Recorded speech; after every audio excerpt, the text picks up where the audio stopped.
टैक्सील.com के YouTube channel पर मैं सीए सतबीर सिंह आपका स्वागत करता हूं। रेगुलर अपडेट के लिए आप हमारे चैनल को सब्सक्राइब करें, नोटिफिकेशन बेल को प्रेस करना ना भूलें ताकि जैसे ही हम कोई नया अपडेट डालें आपके पास इमीडिएटली यह अपडेट पहुंच जाए। इस इनकम टैक्स न्यूज़ में हम लोग डिस्कस करेंगे कि यदि आपको सैलरी के एरियर्स मिलते हैं तो आपको इनकम टैक्स किस प्रकार पे करना है। क्या सैलरी के एरियर्स पर टैक्स लगता है? जी हाँ, सैलरी के एरियर्स यदि आप रिसीव करते हैं तो सेक्शन 15 सब सेक्शन सी के अंतर्गत इनके ऊपर टैक्स लगता है। यदि हम सेक्शन 15 को देखते हैं इनकम टैक्स एक्ट के, तो यह कहता है कि कौन सी जो इनकम है उनको सैलरी हेड के अंदर टैक्सेबल किया जाएगा। यहाँ पे पॉइंट नंबर सी दिया गया है, यानी कि यदि सैलरी के एरियर पे किए जाते हैं और उन एरियर्स पर पिछले सालों में जो है वो इनकम टैक्स चार्ज नहीं किया गया है, तो आप जिस साल में वह एरियर रिसीव करेंगे उस साल आपको इन एरियर्स के ऊपर इनकम टैक्स देना होगा। आइए हम इसे एक एग्जांपल के थ्रू समझ लेते हैं। मान लीजिए 1 जनवरी 2018 को मिस्टर राजेश को सैलरी के एरियर मिलते हैं 2,52,000। यह एरियर 2011-12 से 2016-17 से रिलेटेड है, लेकिन जो चीफ अकाउंटेंट है कंपनी का, उसका ये कहना है कि सैलरी के एरियर्स को उस साल में टैक्स देना होगा जिसमें कि ये एम्प्लॉय को दिए गए हैं। लेकिन मिस्टर राजेश का ये कहना है क्योंकि ये एरियर विभिन्न सालों से बिलोंग करते हैं, इसलिए इनके ऊपर एक साल में टैक्स नहीं लिया जा सकता है। तो इस केस में क्या करना है? अभी हमने देखा कि सेक्शन 15 यह कहता है कि यदि सैलरी के एरियर रिसीव किए जाते हैं तो उस केस में जिस साल में यह एरियर्स लिए जाते हैं उस साल में आपको टैक्स देना होगा, यदि पिछले सालों में ड्यू बेसिस पर इन पे टैक्स नहीं दिया गया है। इसलिए इस केस में मिस्टर राजेश को 2,52,000 के ऊपर टैक्स देना होगा जिस साल में ये एरियर रिसीव किए जाते हैं। लेकिन इस केस में मिस्टर राजेश सेक्शन 89 का रिलीफ क्लेम कर सकता है, यानी कि सेक्शन 89 के अंतर्गत इनकम जिस साल से बिलोंग करती है उस साल से रिलेटेड जो टैक्स बेनिफिट है वह क्लेम कर सकता है, ताकि इनकम टैक्स का जो इंसिडेंस है वो कम किया जा सके। इसके लिए सेक्शन 89 को रेफ़र कर सकते हैं और rule 21A of income tax rules को भी आप रेफ़र कर सकते हैं। यदि कोर्ट के ऑर्डर के द्वारा एम्प्लॉय को सैलरी के एरियर दिए जाते हैं तो भी वह सेक्शन 89 का रिलीफ क्लेम कर सकता है। मैं गवर्नमेंट एम्प्लॉय हूँ और मुझे 7th पे कमीशन की रिकमेंडेशन के कारण सैलरी के एरियर मिले हैं, तो क्या मुझे सेक्शन 89 का रिलीफ क्लेम करने के लिए कोई फॉर्म फाइल करना है? जी हाँ, इसके लिए आपको फॉर्म 10E को ऑनलाइन फाइल करना होगा ई फाइलिंग की वेबसाइट पर इनकम टैक्स की। यह फॉर्म फाइल करना मैंडेटरी है। यदि आप यह फॉर्म फाइल नहीं करेंगे तो उस केस में आपको इनकम टैक्स डिपार्टमेंट से नोटिस आ सकता है कि आपने फ़ोन नंबर 10E को फाइल नहीं किया है, इसलिए सेक्शन 89 का रिलीफ आपको नहीं मिल सकता। इसलिए सेक्शन 89 का रिलीफ क्लेम करने के लिए आपको 10E फॉर्म को फाइल करना होगा। 10E जो फॉर्म है उसे फाइल करने के लिए आपको बेसिकली 2 रेट जो हैं टैक्स के वो कैलकुलेट करने होते हैं, यानी कि टोटल इनकम जो आपकी होगी इंक्लूडिंग एरियर जिस साल में आपको मिली है उस साल आपको टोटल टैक्स कैलकुलेट करना है। फिर उसके बाद आपको जो एरियर मिले हैं वे उस साल के इनकम में ऐड कर दिए जाएंगे जिस साल से के बिलोंग करते हैं, और उसके बाद आपकी जो टैक्सेबिलिटी है वो कैलकुलेट की जाती है। क्या मेरा एम्प्लॉयर सेक्शन 89 के रिलीफ को कंसिडर कर सकता है ताकि जो मेरा TDS है सैलरी से वो कम कटे? जी हाँ, इसके लिए सेक्शन 192 सब सेक्शन 2A के अंतर्गत प्रोविज़न दी गई है, जो कि यह कहती है कि यदि आप फॉर्म नंबर 10E अपने एम्प्लॉयर के पास सबमिट कर देते हैं तो वह सेक्शन 89 का रिलीफ कैलकुलेट करेगा। मेरे एम्प्लॉयर ने सेक्शन 89 का रिलीफ दिए बिना मुझे सैलरी पे कर दी है और ज़्यादा TDS काट लिया है, तो क्या मैं इनकम टैक्स की रिटर्न में यह रिलीफ क्लेम कर सकता हूँ? जी हाँ, यदि आपके एम्प्लॉयर ने आपको सेक्शन 89 का रिलीफ नहीं दिया है तो उस केस में आप जब अपनी इनकम टैक्स की रिटर्न को फाइल करेंगे तो यह रिलीफ क्लेम कर सकते हैं, और जो रिफ़ंड है वह क्लेम कर सकते हैं। इसके लिए आपको फॉर्म 10E जो है वह ऑनलाइन फाइल करना होगा इनकम टैक्स की वेबसाइट पर। आइए हम इसे एक एग्जाम्पल के थ्रू समझ लेते हैं। मान लीजिए मिस्टर ललित को फाइनेंशियल ईयर 2017-18 में सैलरी मिलती है 4,84,000। इसके साथ ही जो फाइनेंशियल ईयर 2011-12 का एक बोनस मिलता है यानी कि 50,000 रुपया।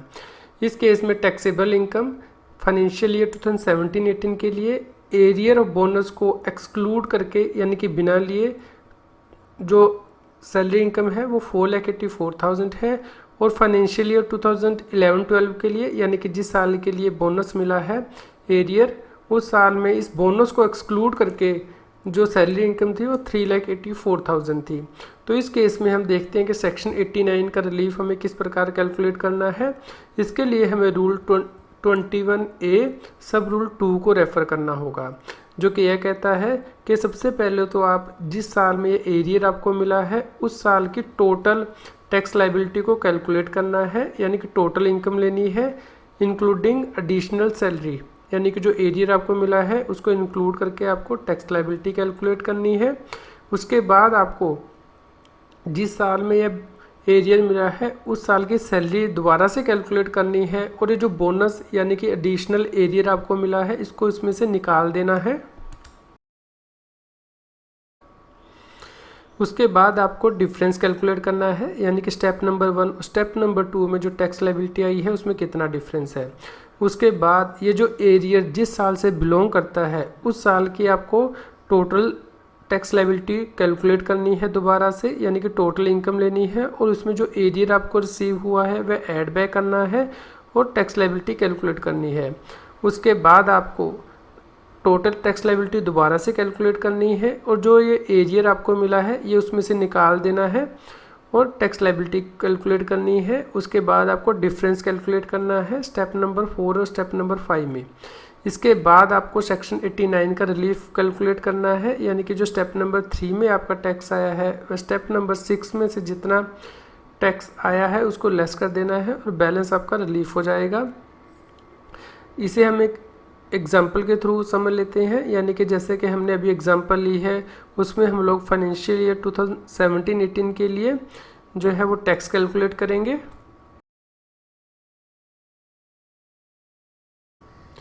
फाइनेंशियल ईयर 2017-18 के अंदर हम जो एरियर हमें मिला है उसे हम ऐड कर देंगे, यानी कि बोनस जो 50,000 का मिला है हमारी इनकम बन जाएगी 5,34,000। इसके ऊपर हम लोग जो टैक्स है वो कैलकुलेट करेंगे एज पर स्लैब रेट।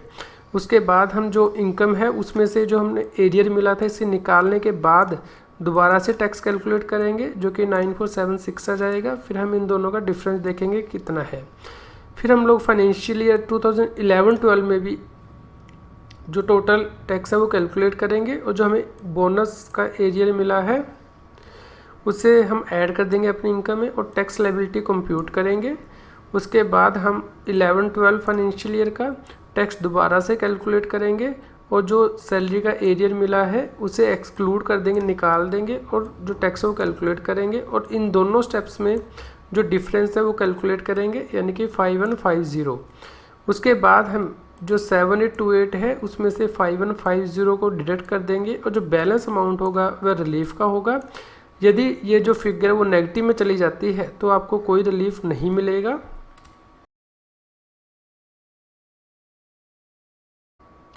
अब हम देख लेते हैं कि आपको कंपटीशन में किस प्रकार दिखाना है, यानी कि आपकी इस साल की इनकम आ जाएगी 5,34,000 इंक्लूडिंग एरियर। यहाँ पे आपका जो टैक्स बनेगा वह 17,304 बन रहा है। उसमें से हमने जो रिलीफ कैलकुलेट किया है 2678 का लेस हो जाएगा और बैलेंस जो आपको है टैक्स है वो देना होगा। अब हम यहाँ पे देख लेते हैं कि जो रिलीफ है वो किस प्रकार कैलकुलेट हुआ है, यानी कि फॉर्म नंबर 10E जो है वह किस प्रकार आपको भरना है। यह है form number 10E as per rule 21AA। यहाँ पे जो सैलरी अमाउंट आप एरियर में रिसीव करेंगे वो भरेंगे, उसके बाद नील की फिगर भरेंगे और जो डिटेल्स हैं वो आप भरेंगे और वेरिफिकेशन करेंगे।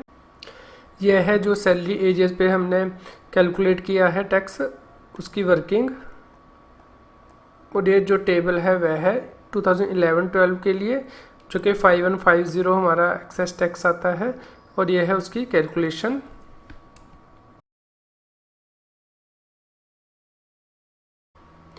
फॉर्म 10E को किस प्रकार ऑनलाइन फाइल करना है, इसके लिए आपको इनकम टैक्स इंडिया e-filing.gov.in की वेबसाइट पर जाना है। वहाँ पे अपने यूज़र आईडी और पासवर्ड से लॉगिन करना है। उसके बाद आपको ई-फाइल बटन पर जाना है और इनकम टैक्स फॉर्म पर क्लिक करना है। वहाँ से आपको फॉर्म नंबर 10E जो है वो सिलेक्ट करना है और जो रेलेवेंट असेसमेंट ईयर है जिसके लिए क्या वे फॉर्म फाइल करेंगे वह सिलेक्ट करना है और इस फॉर्म को ऑनलाइन प्रिपेयर करके सबमिट करना है।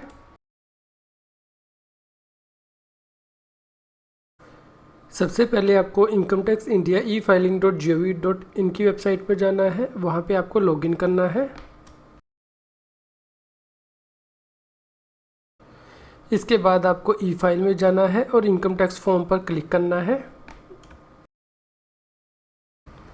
इसके बाद आपको यहाँ पे फॉर्म सेलेक्ट करना है, फॉर्म नंबर 10E यानी कि रिलीफ अंडर सेक्शन 89। उसके बाद आपको यहाँ पे असेसमेंट ईयर को सिलेक्ट करना है। उसके बाद आपको प्रिपेयर एंड सबमिट ऑनलाइन जो है ये सिलेक्ट करना है और कंटिन्यू बटन पर क्लिक करना है। इसके बाद आपको जो अनेक्स्चर यहाँ पे दिए गए हैं जैसे कि अनेक्स्चर 1 ये फिल करना है। जैसे कि हमने अभी वर्ड की जो फाइल है उसमें देखा, वहाँ से फिगर देख के आपको यहाँ पे भर देनी है। उसके बाद अनेक्स्चर 2 आपको जो फिल करना है ये डिटेल आप रेडी रख सकते हैं। अनेक्स्चर 2A यदि एप्लीकेबल है तो आपको फिल करना है और अनेक्स्चर 3 और अनेक्स्चर 4। उसके बाद आपको जो फॉर्म 10E है ये फिल करना है। यह है फॉर्म नंबर 10E जो आपको एंड में फिल करना है। उसके बाद आपको प्रीव्यू बटन पर क्लिक करना है और सबमिट कर देना है।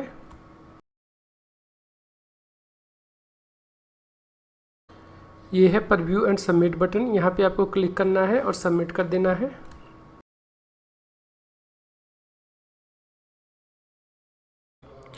आज की जीएसटी की न्यूज़ आपको कैसी लगी इसके बारे में हमें बताएं। लाइक करें और शेयर करें। जितना अधिक आप लाइक करते हैं और शेयर करते हैं उतनी ही अधिक हमें प्रेरणा मिलती है कि हम और भी अधिक अच्छी जीएसटी की न्यूज़ आप तक पहुंचा पाएं। यदि आप जीएसटी से रिलेटेड रेगुलर अपडेट्स अपनी ईमेल आईडी पर मंगवाना चाहते हैं तो आप हमारे न्यूज़लेटर को सब्सक्राइब कर सकते हैं, जिसका लिंक इस जीएसटी न्यूज़ की वीडियो डिस्क्रिप्शन में भी दिया गया है। यदि आप हमारी प्रीवियस जीएसटी न्यूज़ को सुनना चाहते हैं तो आप हमारे चैनल की प्लेलिस्ट को रेफ़र कर सकते हैं।